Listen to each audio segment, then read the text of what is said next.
Sanım uşaqlar. İnci demişdik mənə. Ne olur? Yine video çek.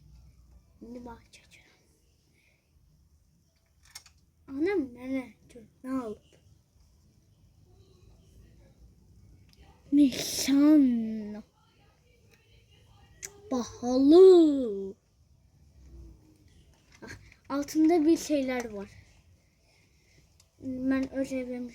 İstersen böyle boş boş ışığı yandır. Görsen ince. Bak. Sonra istersen böyleler söndürüp şimdi açtım bunu. İstersen böyle ele. Bütün masalarda çekiyor.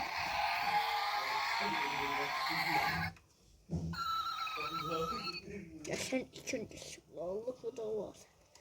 Ama beni asıl bir sıkıntı değil. Ele bunundu. Bak.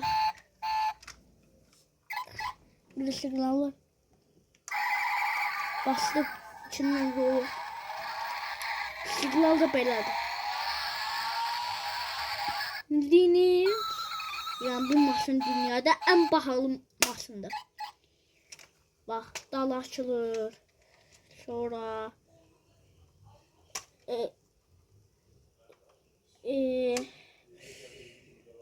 sağ sol kapısı açılır bak burası. Bir de burası.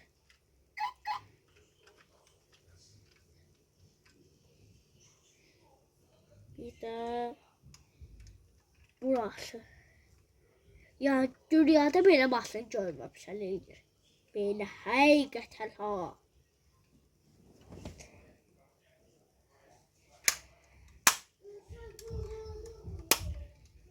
Bakalım iç.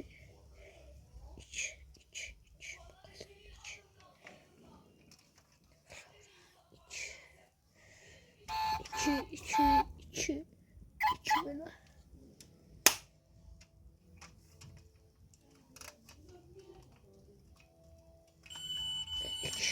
Yan tarafını iç.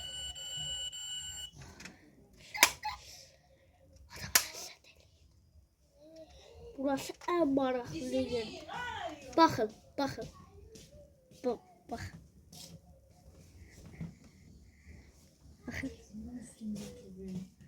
Burada kırmızı şey var ha. Bu motorun alava şeydi. Sağ olun uşaqlar. Abone olmayı unutmayın. Kanalıma like atın.